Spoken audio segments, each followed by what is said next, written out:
Salut les potos, je vous emmène dans cette vidéo faire de la chasse sous-marine avec moi. Du moment où je me lève le matin jusqu'à ce que je sorte de l'eau, que je trie le poisson et que je rentre à la maison, vous n'allez pas me quitter. Vous allez me dire, mais papy, tu nous mènes à chaque fois avec toi faire de la chasse sous-marine. Oui, sauf que là, je vais vous emmener sur une seule journée. C'est-à-dire qu'une sortie de pêche qui a eu lieu, où je filme le lever quand je me lève le matin au réveil, la préparation, le trajet en voiture, la sortie de pêche, les montées, les descentes infructueuses, les montées, les descentes, pourquoi je monte et je descends, je vais vous expliquer un peu tout ça. Ça fera un petit tuto. Tous ceux qui font des vidéos sur le net de chasse sous-marine, moi aussi, on vous partage les meilleurs moments qu'on a pu avoir dans l'eau, au cours d'une sortie, au cours de plusieurs sorties. Moi, je vais souvent en Corse, je suis sur la côte bleue, je suis dans le Var. Alors, il y a beaucoup de gens qui fantasment sur la chasse sous-marine et qui peuvent penser que chaque fois qu'on descend, qu'on fait un agachon, on va avoir du poisson et qu'on n'a plus qu'à choisir. Celui-là, il fait 2 kg, celui-là, il fait 1,5 kg, celui-là, il fait 15 kg. Et qu'après, on a l'embarras du choix pour choisir. Donc là, vous allez voir que quand on fait de la chasse sous-marine, ça ne se passe pas toujours de la même façon et que du poisson, on n'est pas toujours obligé d'en prendre. Et particulièrement en Corse, parce que le 3/4 des gens, ils pensent que la Corse, c'est un grand aquarium où il suffit d'arriver avec le matériel. On arrive, ça défile là, et comme au baltrap, boum, on tire et on ramène des poissons de 10-20 kg comme ça. Oui, effectivement, il y a des vidéos où on voit qu'on capture du poisson, moi le premier, mais des fois entre deux captures, il s'écoule plusieurs semaines. Et puis, le nombre de sorties qu'on fait entre deux captures, moi je les compte plus, où on ne prend rien, on ne voit pas grand chose. Et donc c'est quand même important que les gens ils mesurent que la chasse sous-marine, c'est quand même une discipline qui demande beaucoup d'engagement de la part des pratiquants. Voilà, c'est une passion, pour moi c'est une passion, pour beaucoup d'autres aussi, et donc j'aime pas qu'on raconte des conneries sur ma passion. Voilà, c'est pour ça que je fais un peu ce type de vidéo. Si vous partagez mon avis, ça serait bien qu'en dessous, là, vous me mettiez votre commentaire, parce que j'aime bien échanger avec vous. Les gens qui regardent nos vidéos de chasse sous-marine, et qui sont aguerris, qui sont aussi chasseurs ou pêcheurs, et qui connaissent la mer, ils vont comprendre ce qui se passe, et puis ils vont comprendre que les prises on les fait pas les unes derrière les autres, et qu'il suffit pas de se mettre à l'eau pour capturer du poisson. C'est à la portée de tout le monde, mais il faut quand même se donner un peu de mal en chasse sous-marine. Et donc c'est un peu ce que je veux faire voir pour arriver à capturer ou pas du poisson. Là vous allez me suivre de A jusqu'à Z, il n'y a aucun secret, je vais quasiment pas faire de coupure, je vais mettre pas mal d'accélération, et avec les petits commentaires qui iront derrière, pour que vous puissiez comprendre, mais surtout, que les gens qui font pas de chasse sous-marine, ils se disent, mais à la sortie, mais putain, mais c'est pas facile d'attraper du poisson. Parce que oui, c'est pas facile d'attraper du poisson. N'importe où que vous soyez dans le monde, le poisson, il se laisse pas prendre. Il va pas venir sur la flèche, s'empaler tranquillement, quoi. Donc, il faut savoir que c'est une pêche éco-responsable, la chasse sous-marine. C'est en apnée, avec une arbalète. Et il faut descendre en apnée, le chercher, et on en tire un par un. On n'en prend pas à la tonne du poisson. Voilà, c'est ce que je veux faire voir et faire bien toucher du doigt à tous ceux qui pratiquent pas la chasse sous-marine.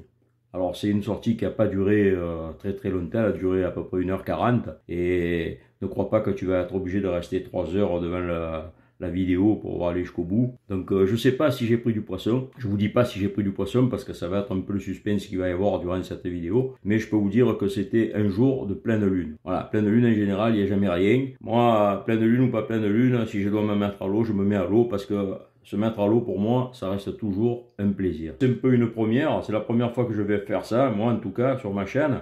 Mais j'ai regardé un peu tout sur le net et il n'y a personne qui fait ça. Donc j'espère que ça va vous plaire. Voilà, mais en tout cas, si ça vous plaît pas, dites-moi-le. Si ça vous plaît, encouragez-moi, mettez-moi un petit pouce bleu et abonnez-vous si vous n'êtes pas abonné. C'est parti! Alors là, j'avais personne pour me filmer quand je me réveille. Alors je vous ai mis une scène connue. Rocky, parce que Rocky et Papy, pour atteindre leurs objectifs, ils sont obligés de se lever tôt. La seule qui est réveillée ce matin-là, c'est Prisca, la chienne de ma fille.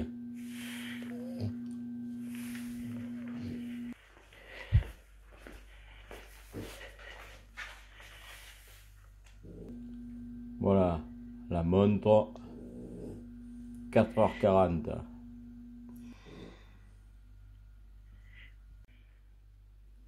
Salut les potos, je parle doucement parce que tout le monde dort ici. Voilà, je vais faire une sortie sincèrement. Il me faut à peu près 45 minutes pour y aller, donc je me suis habillé en combi à la maison. Et Et voilà, je vous fais participer à mon trajet.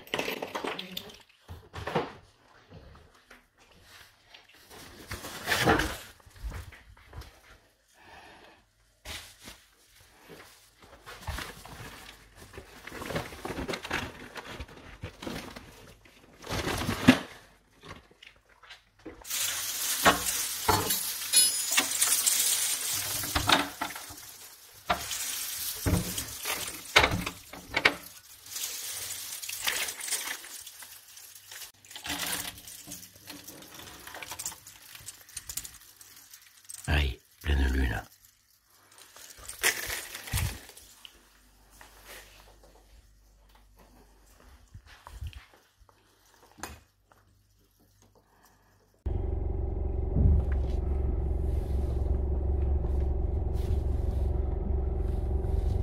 Voilà, je peux un peu parler normalement.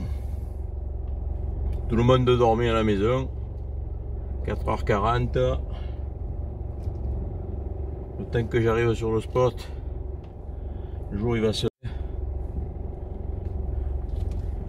Voilà les gars, c'est ça la chasse sous-marine en Corse. Il n'y a pas un endroit qui est plus près de la maison.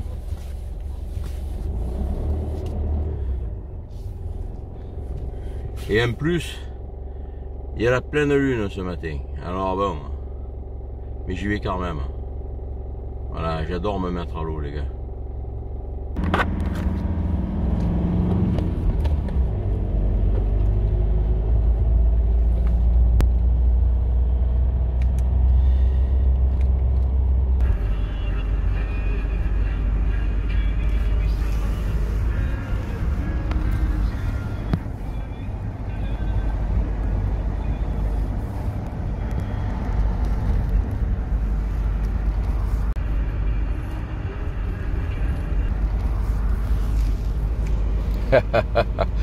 Voilà, le matin, pourquoi j'aime bien partir pêcher. Voilà, c'est les petits marcassins.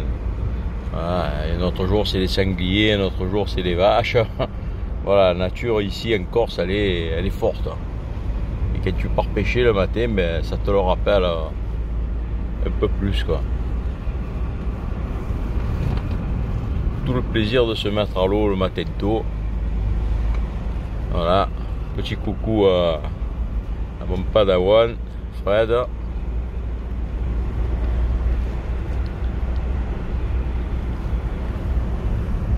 Bon, il faut faire attention quand même, hein. Voilà, mais c'est un plaisir. La Corse, c'est une île, c'est sauvage. Dès qu'on s'éloigne un peu des grandes villes, ben, c'est un peu sauvage. Et c'est ça le plaisir de la Corse. Voilà.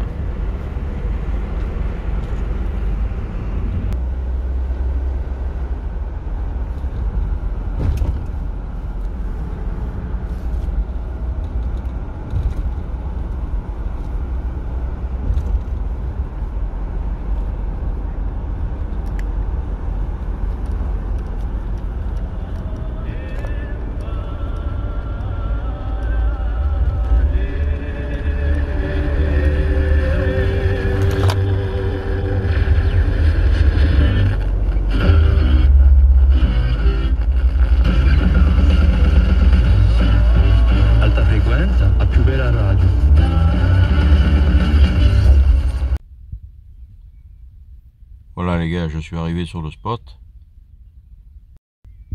Il est 8h30. Voilà, je vais me mettre à l'eau, le soleil commence à se lever. Le jour se lève plutôt, le soleil il est pas loin. Dans 10 minutes il est dans le ciel. Premier rayon.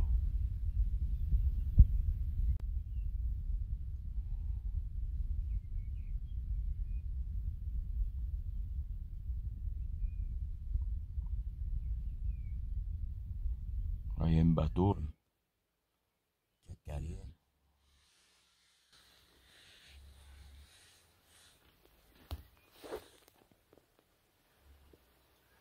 Voilà les gars. Là je me dis merde à moi tout seul. Voilà, comme à mon habitude, mise à l'eau de terre. C'est une zone assez désertique, il n'y a pas grand monde qui fréquente cette zone. aussi bien les baigneurs que les bateaux, que les pêches à voile, que les chasseurs sous-marins. C'est pour cette raison que je l'ai choisi.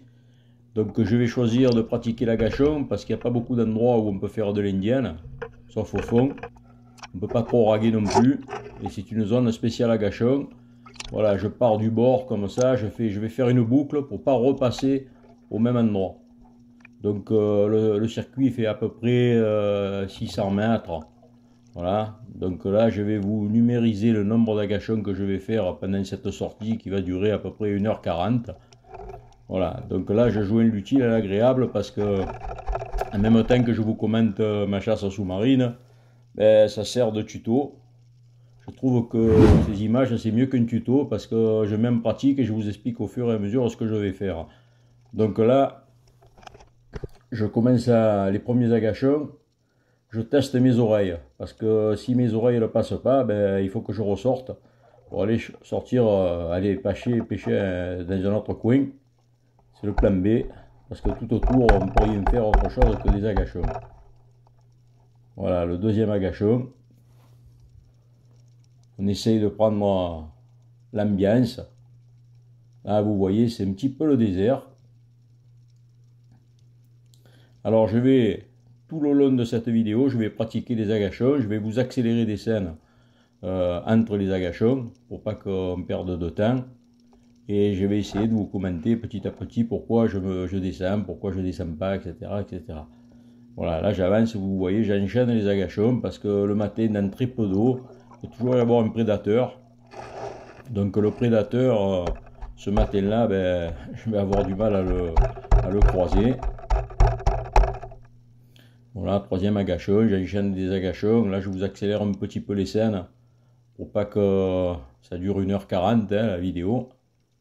Alors, concernant les spots, vous me verrez jamais donner sur les réseaux sociaux un spot où je vais pêcher.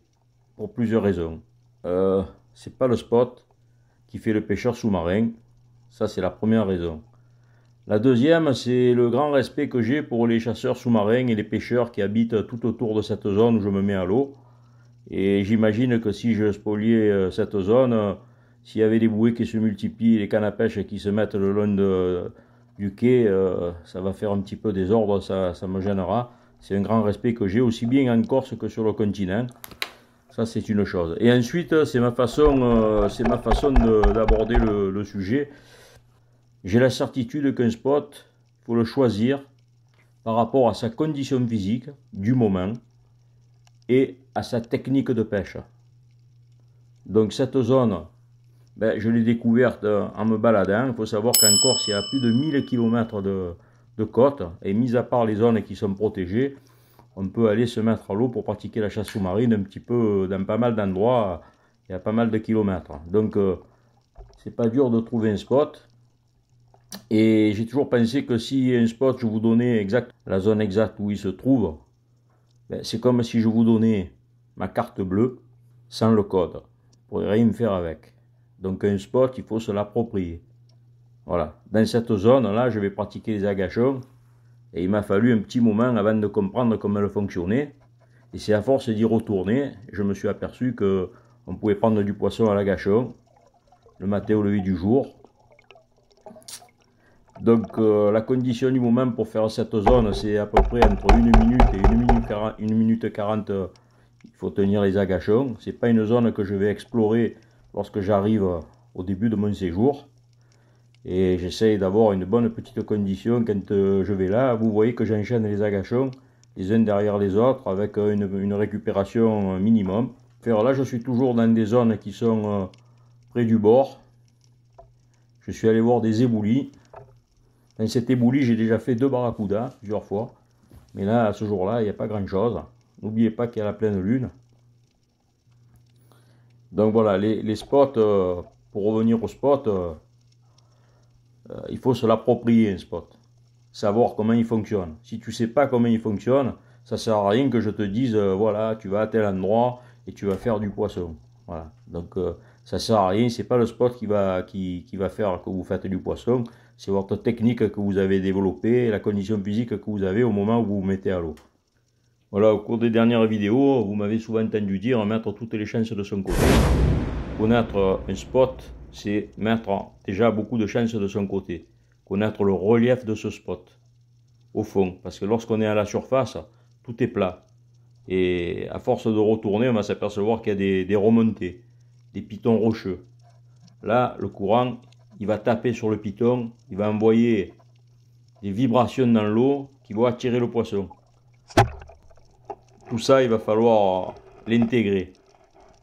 Donc tout ça, c'est la connaissance de cette zone qui fait que vous allez prendre du poisson et la technique de pêche que vous allez pouvoir développer. Imaginez, j'exagère un petit peu, imaginez qu'il y aurait 50 mètres quand je me mets à l'eau. Mais je ne vais pas à 50 mètres, il y a très peu de gens qui vont à 50 mètres. Et donc à la sortie, je ne pourrais pas pêcher. Imaginez à l'inverse qu'il y aurait simplement 1,50 m. Et si je ne sais pas pêcher dans 1,50 m, ben, je ne vais pas pouvoir attraper du poisson. Et imaginez qu'il y ait tout le temps mauvais temps avec du courant. Que j'ai peur de pêcher dans le courant. Ben, je ne pourrais pas y aller. Donc je choisis les zones dans lesquelles je peux aller, m'exprimer et développer toute la technique que je pratique. Voilà. Donc là, j'enchaîne les agachons, je vous accélère les scènes. Le fond, il commence à être un peu plus conséquent. Donc vous avez vu au début, je vous ai fait voir le dessin de ma trajectoire. Donc c'est une sorte d'ovale, un grand ovale, avec le sens, la direction dans laquelle je vais progresser. Les agachons, il faut toujours les faire. On agachonne toujours vers la zone qu'on n'a pas du tout explorée. Et donc en faisant un grand ovale, ça me permet de continuer à faire des agachons dans une zone que je n'ai pas explorée. Si j'avais fait un simple aller-retour, la zone elle fait à peu près 350 mètres, j'aurais fait un 350 mètres d'agachon et je serais revenu sur mes pas et ça aurait été rédhibitoire parce que le retour, j'aurais rien fait. J'aurais eu beau faire des agachons. En général, c'est là d'où je venais et donc j'ai tout fait partir parce que le poisson il est en pleine eau et vous ne le voyez pas. L'eau elle est très très claire, mais lui il sent que vous êtes là. Donc le but du jeu quand on est dans ce type de clarté d'eau, c'est d'attirer l'attention du poisson. Donc, dans plusieurs vidéos, je vous ai dit qu'il faut faire du bruit et certains d'entre vous m'ont dit « Mais papy, tu nous dis qu'il faut faire du bruit et après tu nous dis que si tu fais trop de bruit en progressant, ben c'est pas une bonne chose, ça fait partir le poisson. » Et ben voilà. Donc, le bruit que vous faites de la surface, il va être rédhibitoire. Surtout s'il est répétitif. Si vous progressez d'une façon peu discrète, en faisant du bruit, vous aurez très peu de chances de voir du poisson venir à l'agachon. Donc si vous voulez voir du poisson venir à l'agachon, il faudra progresser très discrètement. Et ensuite, le bruit que vous allez faire au fond, ça va être pour l'attirer. Donc moi j'ai trois façons de faire du bruit au fond et j'essaye de jamais répéter les mêmes bruits en fonction des zones où je vais aller. Là si je reviens dans cette zone plusieurs fois, là ce jour-là j'ai tapé la crosse, mais je vais gratter sur le rocher, ce ne sera pas le même bruit. Ou alors je peux faire un bruit de gorge et le poisson il sera attiré par la curiosité. Voilà, donc là je vais alterner des agachons longs et d'autres un peu plus courts. Je vais avoir le même temps de préparation, je serai prêt à rester une 40 voire plus s'il faut.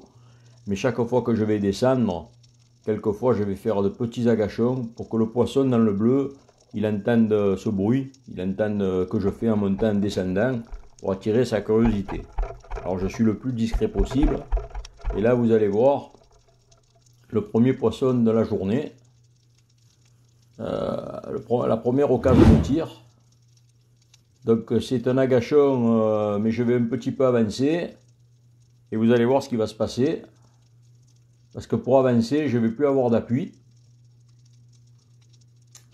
Voilà, je le vois, la caméra ne peut pas le filmer, mais il y a un sar qui est en train de monter, vous allez le voir. Donc il est en train de sortir. Voilà, je vous mets la scène, je vous ralentis un peu, je vous zoome un peu le poisson. C'est le poisson qui doit faire 300-400 grammes. Je le tire et je le manque parce que en fait, je suis remonté, j'avais plus de point d'appui. Les points d'appui, c'est très important. Si on n'a pas un point d'appui, ben, le tir il devient aléatoire. Et là, ben, voilà, le premier poisson de la journée que je vois presque au bout d'une heure depuis ma mise à l'eau, et je le loupe. Donc je vais peut-être faire Fanny ce jour-là. Donc tous ceux qui regardent la vidéo et qui font jamais de pêche sous-marine, quand vous regardez mes autres vidéos, les prises elles s'enchaînent, mais voilà ce qui se passe entre deux prises. Là voilà, ben, j'ai tout loupé. Donc là c'est un petit promontoire, vous voyez, je vais me caler sur cette Posidonie, je vais essayer de ne pas arracher, de pas l'esquinter la Posidonie. Je vais me tenir pour avoir un point d'appui. Et ce petit promontoire là, je suis au pied de ce promontoire. Lorsqu'il y a du courant, le courant il va venir taper. Et le poisson, fourrage, comme les castagnols, ils vont se mettre du côté où le courant, il les emporte pas. Donc ils vont se mettre à l'abri. Mais là, ce matin-là, il n'y a pas trop de courant. Donc les castagnols tournent un peu dans tous les sens. Et donc là, vous ne le voyez pas, mais j'essaie d'avancer un petit peu. Avec ma tête, je scrute le fond sur le tombant. Parce que quelquefois, sur ce tombant, mais il y a du poisson. Du beau poisson. Là, je remonte. Je vous accélère la scène. Donc toujours pareil, hein, la préparation est à peu près égale au temps de sous l'eau, temps d'apnée. Voilà, j'arrive, là j'ai repéré une faille. Je vous l'accélère, on est au 15e agachon. Donc ça fait à peu près 1 heure que je suis dans l'eau et vous avez vu, le poisson c'est pas le défilé. Hein. Il n'y a pas du poisson dans tous les recoins. Alors ces taches de Posidonie, elles sont pratiques parce qu'on peut s'accrocher. 16e agachon. Donc ceux qui me suivent là, vous devez reconnaître cet endroit. C'est là où j'avais tiré une belle céréole. Je crois que c'était l'année dernière. Je vous ai mis le lien là si vous voulez aller la voir et que vous en avez marre de voir un pêcheur sous-marin qui fait des agachons sans qu'il y ait rien qui arrive. Donc ben voilà, je vous mets le lien en haut à droite. Donc là c'est un agachon où j'essaye de tenir un petit peu mon apnée. Le poisson, vous allez le voir, quand il se pointera, vous allez voir une ombre au fond. Mais là, il n'y a pas d'ombre, il n'y a rien. J'essaye toujours de remonter alors qu'il n'y a absolument pas de poisson tirable autour. Voilà, je ne vais pas remonter lorsque le poisson il se présente, j'ai plus de souffle et je vais remonter et il va partir, ça sera rédhibitoire. Donc là aussi on est sur un tombant. Vous voyez les castagnols, c'est un bon indicateur parce que lorsqu'il y a un prédateur qui va se pointer, elles vont avoir un petit coup d'énervement. Ça vous indiquera que le poisson prédateur il est là. Alors si je vous ai parlé des spots, le spot c'est important de connaître le spot. Ce qu'il faut connaître aussi c'est la météo. Et ici en Corse, la météo elle est particulière. Donc s'il n'y a pas beaucoup de poissons, s'il n'y a pas beaucoup de vie, même s'il y a quelques castagnols, on ne voit pas beaucoup de poissons tirables ce matin-là. Il faut savoir que c'est vrai qu'il y a la pleine lune, mais il y a aussi, il y avait pendant 2 jours, on a eu de la houle qui venait du continent. Donc ça c'est rédhibitoire. Lorsque vous avez du Mistral ou de la Tramontane sur le continent, même si le Mistral et la Tramontane ils ne vont pas atteindre les côtes corses, en tout cas tout le côté ouest de la Corse, eh bien, ça va générer de la houle, et cette houle, quand elle vient en Corse, c'est rédhibitoire. Ça fait des années que j'y vais, et je peux vous dire que quand il y a mauvais temps en Corse, quand il y a de la mer avec du vent, ça peut être intéressant selon les endroits, mais la houle, quand elle frappe sur la côte, malgré qu'il n'y ait pas de tempête, hein, c'est de la houle qui vient du continent, ben c'est pas bon. Donc il y a deux raisons météorologiques pour que le poisson, la vie, ne soit pas là. C'est la houle, comme je viens de vous le dire, sur le côté ouest de la Corse. Et depuis quelques années, la thermocline qui descend de plus en plus bas. C'est-à-dire que l'eau elle est très chaude.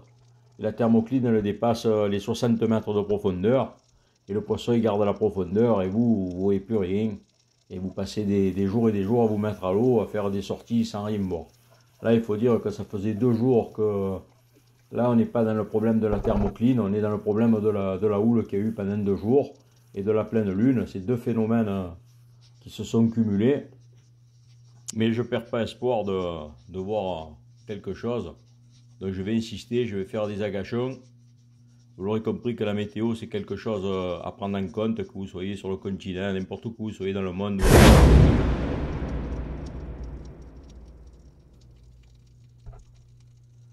Voilà, là je m'applique un peu sur cet agachon parce que j'ai vu une ombre au fond, au loin, j'ai vu briller. Mais bon, visiblement il n'y a rien qui va se pointer, que je puisse le tirer. Mais je sens qu'il y a une présence. La caméra n'a pas pu le filmer, mais j'ai vu qu'il y avait une ombre. Donc je remonte et je vais faire une belle préparation à une apnée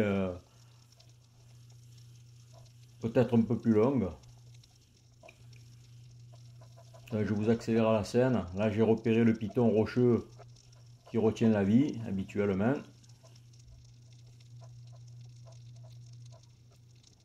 Voilà, je descends. Je m'accroche. 22e agachon. Tous ceux qui pensent que chaque fois qu'on descend on pique du poisson, 22e agachon. Là j'ai rien vu. Donc petite accélération de la caméra. Deuxième piton rocheux.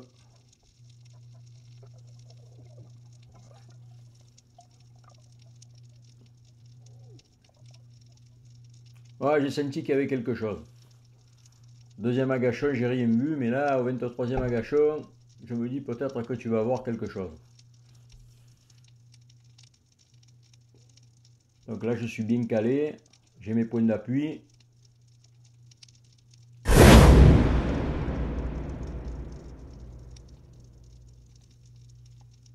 Et là, je vois arriver une petite escadrille de cérioles.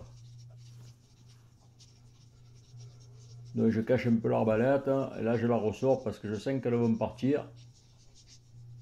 Jusqu'à ce qu'il y en ait une qui décide de venir vers moi. Donc je vais la pointer et je vais tirer plein fer. Voilà, la flèche va traverser, elle se retrouve sur la ficelle.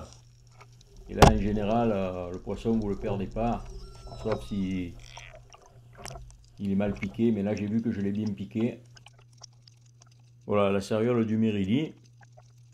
Donc il y a deux types de liches, voire même un troisième cas, c'est la liche étoilée, mais qui vient jamais aussi grosse que les deux autres carangidés, comme la céréole du Mérili, celle que je viens de capturer, c'est un petit spécimen, et la liche amie.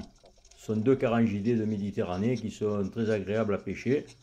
Alors là, le spécimen, il n'est pas énorme, hein, je crois qu'il faisait pas loin des 2 kilos, et c'est les poissons les meilleurs à manger. Voilà, pour moi, quand vous débitez la chair de ce poisson, c'est excellent à manger. Voilà, il y a très peu d'arêtes. Et les spécimens jeunes de cette taille qui se sont reproduits déjà, c'est pas très intéressant dans l'assiette. Alors, vous voyez que son visage là, il a un visage angélique ce poisson. La liche amie, elle est un peu plus dure de visage. La tête, elle est un peu plus dure. Alors là, c'est pour mon ami Fred. Voilà Fred, la moustache de papy. Alors il faut savoir que la céréole, c'est un des rares prédateurs du barracuda qui envahit nos côtes. Donc le barracuda, il a deux prédateurs, hein, c'est-à-dire nous, en premier, les êtres humains, les pêcheurs, les professionnels, les amateurs, les pêcheurs à la ligne, et la céréole. Voilà, j'ai eu la chance un jour de voir une scène que j'ai pas pu filmer malheureusement, où des cérioles, des grosses cérioles s'étaient mis en chasse de barracuda. Voilà, là on reprend la pêche parce que j'ai senti qu'il y avait de la vie. Si les cérioles le sont là, c'est qu'il doit y avoir autre chose. Donc vous avez vu un petit promontoire, 24e agachon. Donc ça fait 24e agachon, ça fait pas loin d'1h30 que je suis dans l'eau, hein, autour d'1h30. Donc là je vous accélère la scène. Il va rien se passer. Je continue à avancer. Voilà, là je suis sur la boucle du retour, je suis sur le retour. Donc je fais toujours des agachons dans des zones que j'ai pas encore explorées. Même si je suis arrivé pratiquement au niveau de là où je m'étais mis à l'eau, hein, au début, 25e agachon. Mais tout est possible. Donc à ce moment-là de l'apnée, je regarde dans le bleu, je vois rien, je décide de remonter. Rappelez-vous ce que je vous ai dit, il ne faut pas attendre de voir le poisson jusqu'à la dernière minute. Les apnées, il ne faut pas les pousser au maximum, parce que quand le poisson, vous allez le voir, vous n'avez plus d'air, vous allez remonter, et le poisson qui sera en train de venir vers vous, il va partir. Donc il faut toujours essayer de remonter quand il n'y a rien, il n'y a pas de poisson autour. Donc là, vous vous apercevez que si vous vous rappelez de ma première vidéo sur les agachons, où je traite de l'agachon, je vous ai mis le lien un peu plus haut. Donc je vous avais dit qu'il fallait faire des agachons toujours dans des zones où il y a des cassures. Là, je vais m'employer à faire des agachons le long des rochers. Vous voyez qu'après les rochers, il y a de la posidonie, et après la posidonie, il y aura du sable. Donc je vais essayer de rester dans la cassure et faire des agachons pour attirer le poisson. Parce que si il y avait des cérioles, c'est qu'il y a certainement d'autres poissons qui sont là.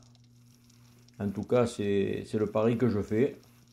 Je suis presque arrivé au bout de mon trajet. Donc là, j'insiste un peu sur les agachons.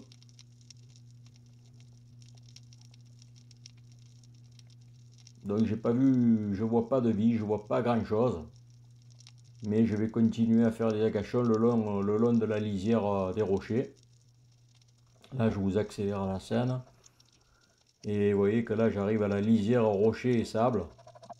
Donc j'ai repéré une faille, je vais pouvoir me caler.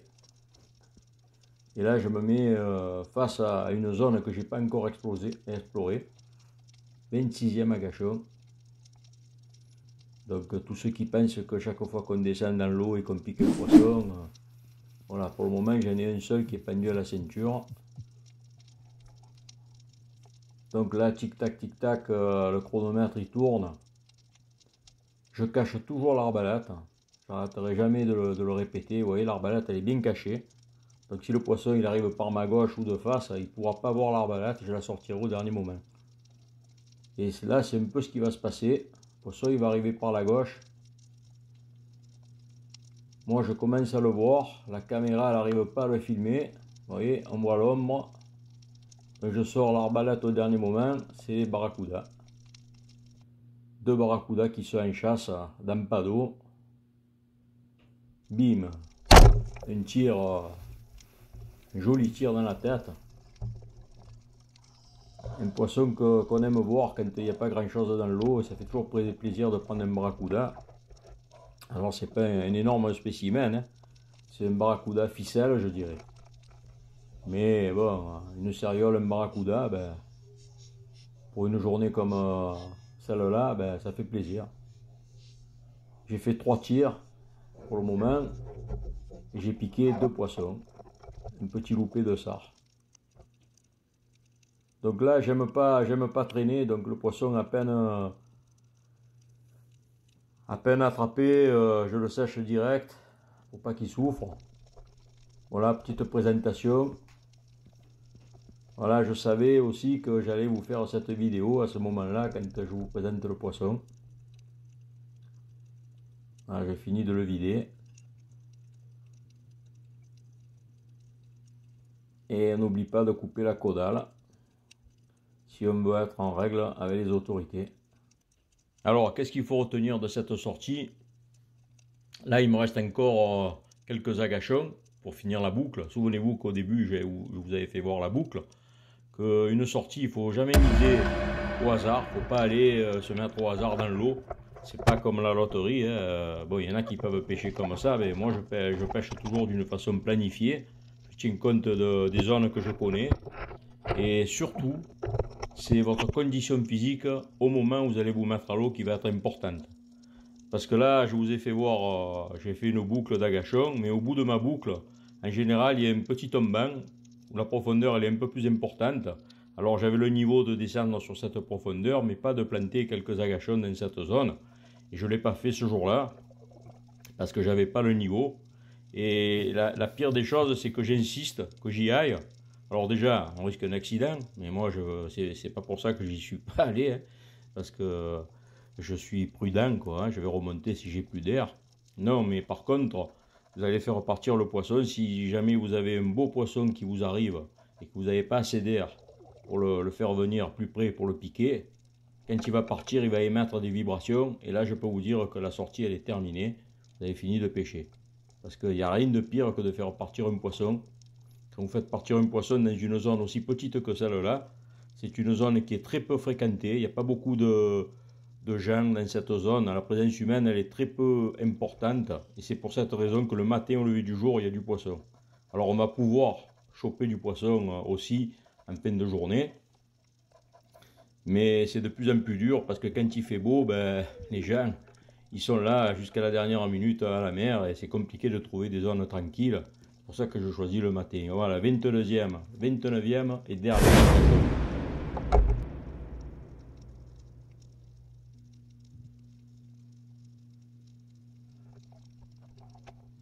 Voilà, je me laisse remonter tranquillement. Et là, je vais rejoindre le bord. Et comme à mon habitude, ben voilà, je vous accélère la scène. Là, je vais décharger mon arbalète. Je ne suis pas tout à fait là où je me suis mis à l'eau, je suis un petit peu en décalé. Il va falloir que je marche un petit peu, mais bon, c'est rien du tout par rapport à la voiture. J'ai simplement à peu près une centaine de mètres à marcher pour récupérer la voiture. Voilà, je décharge mon arbalète. Je vais arriver au bord tranquillement. Voilà, une petite céréole, un petit barracuda. Bon, pour la petite histoire, ben, de cette taille, les poissons dans l'assiette, ce type de poissons, ils sont excellents. Comme à mon habitude, ben, je vais vite trier le poisson. Je ne vais pas traîner. Parce que quand on arrive à la maison, qu'on a les croissants et qu'en plus on a trié le poisson, ben, là on part gagnant pour la journée. Là. Donc voilà. Je vous rappelle que ce jour-là, c'était la pleine lune. Bon, j'ai bien fait de me mettre à l'eau. Quoi qu'il arrive, si j'avais rien pris, j'avais bien fait. De toute façon, j'aime me mettre à l'eau. Hein. Donc, parce que ça, c'est mon secret. Je vous le partage là en exclusivité. La cerise sur le gâteau, c'est quand on prend du poisson. Sinon, pour moi, quand je me mets à l'eau, c'est toujours un plaisir. Voilà, la voiture, vous connaissez. Là, je me rince parce qu'il va y avoir un petit peu de route. 1h40 de pêche. Là, ça doit être un peu plus de 7 heures. 7 heures du matin. Voilà, je rentre, je ne vais pas tout filmer. Hein. Donc, cette vidéo, j'espère qu'elle vous aura plu. Les croissants. Donc, si ça vous plaît, n'oubliez pas de me le dire. Si vous n'êtes pas abonné à ma chaîne, eh ben, c'est peut-être le moment de vous abonner. En tout cas, si vous êtes abonné, moi, ce qui me fait plaisir, c'est quand on échange et que vous me faites des commentaires. Voilà, si vous êtes abonné ou pas abonné, voilà ce que je vous réserve à la prochaine vidéo. Donc si ça vous plaît les belles captures, les beaux poissons, ben voilà, un gros bara XXL pris en mer Méditerranée.